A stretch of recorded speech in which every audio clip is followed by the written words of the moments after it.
So I was asked by my residents association to research the 5G that appeared on our council estate. So we live in 2 council estates, and we're on prime land and we're rent protected space. This is a story of Caroline, a woman who spoke the truth and paid the price.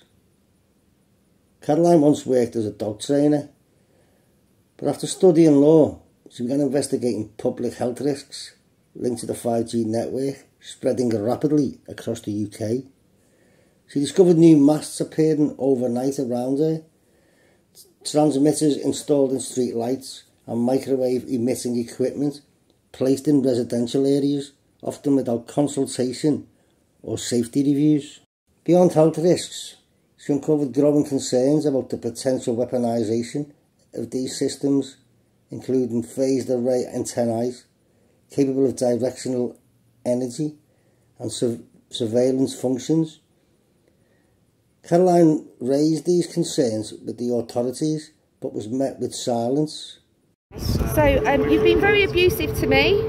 Yeah, you're telling me that I'm making these radiation levels up. Is that what you're saying? You asked me if I'm using my imagination, yes, didn't you? To be honest with you, I don't think you know what you're talking about. But isn't something which you are going to resolve by speaking to police when you come to visit a building. This is something. No, I've come to put those signs up, and you've told me that you're going to take them down. Now those signs, that information is factual. For you to remove that information, what followed was not dialogue, it was retaliation. That disproves that. Yes, you. She now faces 2 malicious prosecutions.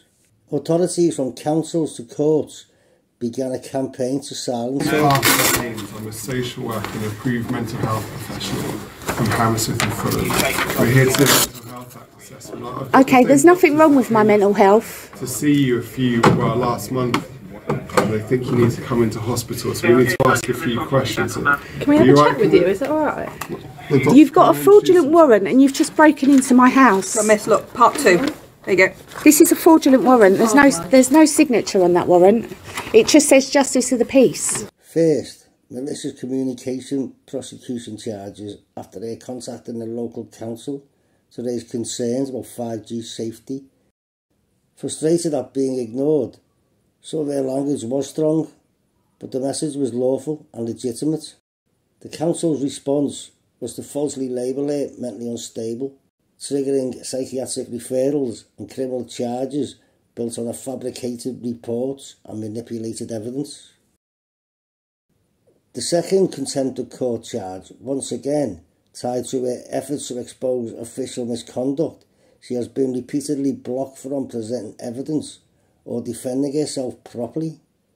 My door calling me delusional again. Can you please give me your name again? With my civil claim? No, I said, excuse me, I won't have words put in my mouth. Okay, you said it sounds delusional. Yeah, no, I said as a psychiatrist, one hypothesis would be that this is delusional. Okay. So that's what I said, that one hypothesis, and there may be others. Okay. You're recording us now? I am recording. Okay, that's fine. I'm recording for my own protection because you've turned up at my door. Yeah, when there's a civil claim, I have been detained unlawfully by your organisation. I've got proof and evidence that I've been detained unlawfully. Worse still, Caroline was forcibly detained for 17 weeks under psychiatric observation based on entirely false claims. During her detention, public bodies, including the council and healthcare trust, colluded to justify holding her using falsified assessments and paperwork. This wasn't healthcare, this was targeted persecution designed to break her. They're refusing to give me my data.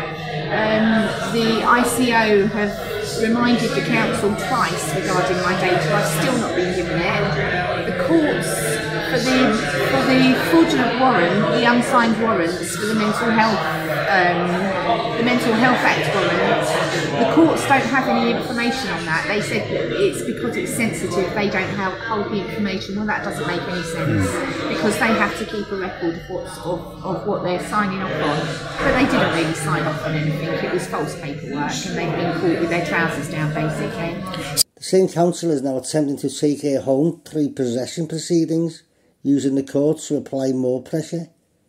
Caroline has filed counterclaims exposing unlawful detention, malicious prosecution, data breaches, witness tampering and systematic obstruction of justice. Judges have refused to hear key evidence, block disclosure and shut down legal arguments exposing institutional corruption. She is now filing complaints against Westminster Magistrates Court, Wandsworth County Court, Isleworth Crown Court and the Royal Court of Justice for violating a right to a fair hearing. At its core, this is a story of state power being weaponised against the whistleblower for raising concerns on the health and safety and the militarisation potential of 5G infrastructure. She has faced 2 criminal prosecutions, 17 weeks detention, risk of imprisonment, possession proceedings and repeated denials of justice, all built on lies, false claims and systemic abuse of the legal process. Caroline is still fighting. Her case is about more than personal survival. It's about defending the right to speak truth to power.